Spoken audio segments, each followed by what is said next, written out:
10 taon ka ng OFW, pero bakit hanggang ngayon wala ka pa ring ipon? My friend, grabe. Ilang taon ka na nagpapakamatay sa trabaho abroad, pero pag uwi mo, baon ka pa rin sa utang. Huwag ka mag-alala, di ka nag-iisa. Pero kung gusto mong baguhin ang kwento mo, kailangan mong iwasan ang 8 money mistakes na to. Promise, makaka-relate ka dito, lalo na yung mistake number 3. Kasi yan mismo ang dahilan bakit maraming OFW ang nauubos ang ipon. Mistake number 1, uutang para may padala. Maraming OFWs ang nahuhulog sa bidang na to. Uutang sa bangko, lending o kaibigan para lang may padala ng malaki sa pamilya. Pero ang totoo, hindi sustainable ang cycle na to. Imbis na makaipon ka, mas lalo ka lang lumulubog sa utang.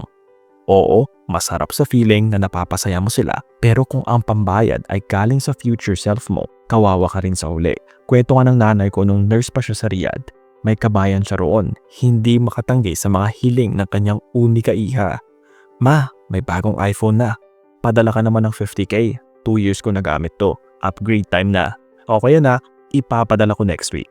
Familiar ba yan? Gets ko. Bilang magulang, gusto natin ibigay lahat. Pero dapat may hangganan.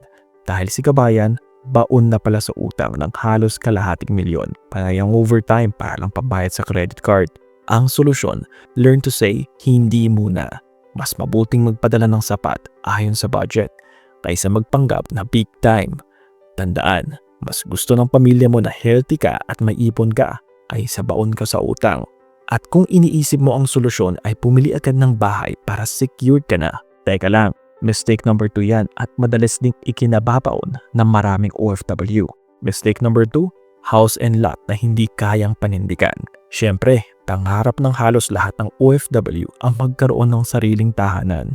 Pero madalas, nauuna ang emosyon kaysa financial reality. Alam mo yung nag-i-scroll ka sa Facebook tapos nakita mo si kabayan nag-post. Finally, may bahay na kami. Tapos na-pressure ka. Ayun, kahit hindi kaya ng budget, bili ka rin ng house and lot. Ang ending, foreclosure, unfinished construction, at ikaw naman lubog sa utang. Hindi masama mangarap magkaroon ng bahay, pero timing is everything. Kung di pa stable ang income at wala ka pang safety net, huwag ka munang pumasok sa long-term na obligasyon. Masakit isipin na yung ilang taong OT at double shift mo sa abroad, mauuwi lang sa bahay na hindi mo rin mababayaran. Kaya bago ka pumirma ng kontrata, siguraduhin na may emergency fund ka muna, stable source of income, at may plan B kung sakaling mawala ng trabaho. Tandaan, mas okay nang umuwi sa maliit pero sariling bahay kaysa mawala lahat ng pinaghirapan mo. Pero kahit may bahay ka na, kung wala ka namang insurance, isang sakit lang abroad, ubos lahat. Yan ang mistake number 3 at madalas ikinabankrupt ng marami OFWs. Mistake number 3, no insurance coverage. Sabi nga nila, health is wealth. Pero karamihan ng OFWs hindi nag-i-invest sa insurance. Ang iniisip nila, dagdag gastos lang yan. Pero alam mo ba, isang aksidente o sakit abroad, pwedeng kainin lahat ng ipon mo. Sa sobrang mahal ng hospital bills, mauubos lahat ng pinaghirapan mo ng ilang taon. Ang masakit pa, kung wala kang life insurance at may mangyari sa'yo, ang pamilya mo ang magdurusa. Kaya kahit simpleng health insurance lang, malaking tulong na. Hindi lang ito para sa'yo, kundi para rin sa pamilya mo. Kung kayang maghulog sa bagong iPhone o signature bag, kayang-kaya ring mag-ipon para sa insurance premium. Ang difference, yung iPhone nawawala value, pero yung insurance, peace of mind ang dala. At kung iniisip mo na negosyo agad ang sagot para makauwi ka sa Pinas for good, wait lang. Yung mistake number 4, siguradong tatama sa marami. Lalo na yung mga OFW tapos biglaang nag-franchise. Mistake number 4, negosyong walang plano. Excited ka, may ipon ka na konti. Ayun, biglang franchise na milk tea o fried chicken stall. Ang problema, 3 na palang milk tea shop sa kanto ninyo. Walang feasibility study, walang market check, at walang mentor. Ang ending, lugi. Maraming OFWs nauubos ang ipon dito. Hindi dahil masama ang negosyo, kundi dahil hindi pinaghandaan. Akala kasi natin, basta may pera, kikita na. Pero negosyo is not automatic. Kailangan ng plano, research, at disiplina. Kung wala ka pang experience, mas mabuting magsimula sa maliit. Subukan muna ang online selling o partnership na low risk. At higit sa lahat, huwag mag-all-in sa isang venture. Masakit mawala ng ipon dahil sa maling negosyo, lalo na kung ilang taon mong pinag-ipunan sa abroad. At kahit kumikita ka, kung pamilya mo naman ay umaasa lang palagi sa'yo, mapapagod ka rin. Yan ang mistake number 5 at baka ikaw mismo nararamdaman mo na to. Mistake number 5, dependency mindset ng pamilya. Kapag nasanay ang pamilya na laging may padala, nawawala ang drive nila para kumita rin. Sa umpisa, okay lang. Pero habang tumatagal, parang ikaw na lang ang magic fountain ng pera. At kapag nawala ka, wala rin silang fallback. Mahal natin pamilya natin. Pero ang tunay na pagmamahal ay tinuturuan silang tumayo sa sarili nilang paa. Mas mabuti na tulungan mo silang magsimula ng sariling income kaysa lahat sa'yo nakaasa. Hindi mo sila masusustentuhan habang buhay, kaibigan. Gusto mo ba kahit may asawa ng mga anak mo, nakikitira pa rin sila sa bahay mo? O baka gaya ko nung college, loko-loko. Hindi ko sineryoso ang pag-aaral kasi alam ko na may OFW parents akong laging nagpapadala. Aasa na lang ako noon hanggang binatukan ako ni Lord para matauhan. Buti na lang, nagbago pa ako.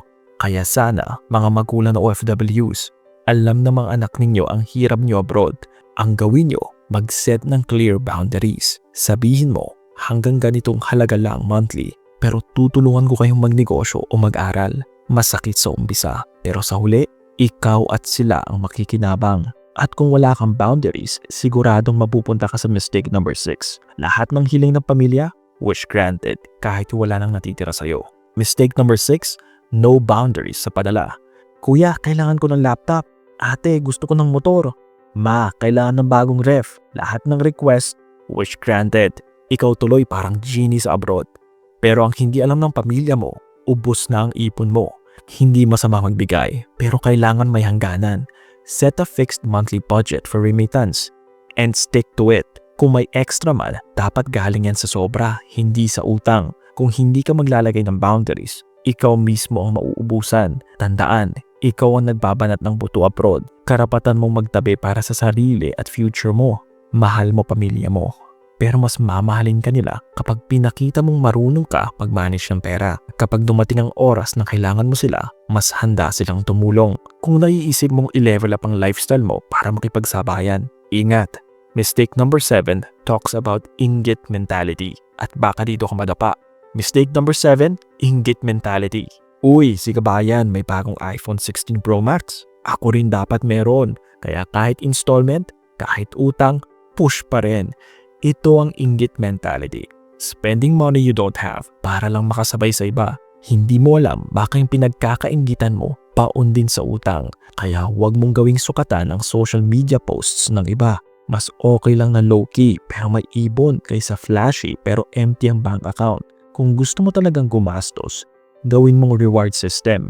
Kapag nakaipon ka ng 100k, sige, pumili ng simpleng gamit. Pero huwag unahin ang luho kaysa needs. Remember, ang tunay na yaman hindi nakikita sa labas. Nasa peace of mind yan. Mistake number 8, walang partner or spouse agreement sa pera. Maraming OFW couples ang nagkakaproblema dahil walang financial agreement. Si Mrs. gusto ng bahay, si Mr. gusto ng negosyo, pero walang malinaw na plano. Ang ending, hindi lang pera ang nawala, pati relasyon. Money issues are one of the top reasons ng hiwalayan. Kaya habang maaga, mag-usap kayo ng partner mo. Set goals together. Magkano dapat ipunin taon-taon? Ano ba dapat ang uunahin? Bahay? Edukasyon ng anak? Negosyo? O retirement fund? Kung pareho kayong malinaw sa direksyon, mas madali ang inyong financial journey. Huwag kang matakot maging transparent sa sahod at gastos. Tandaan, mag-asawa kayo. Partners kayo sa lahat, lalo na sa pera. Mas okay na nag-aaway kayo minsan dahil sa budget kaysa sa huli. Wala kayong naipundar at sabay kayong nagsisisi. Kaibigan, tandaan mo, hindi masama magbigay, magpadala at mangarap. Pero kung hindi maayos ang diskarte, ang ilang taon mong pinaghirapan na abroad, mawawala lang. Ang pera parang tubig. Kung hindi mo iipunin at ilalagay sa tamang lalagyan, aagos lang yan at mawawala. Kaya huwag mong hayaan na maging parte ka ng statistics ng OFWs na umuwi ng walang ipon. Kaya ka nag-OFW para sa mas magandang kinabukasan. Huwag mong sayangin. At sagutin mo rin sa comments, anong pinakamalaking money mistake na nagawa mo bilang OFW?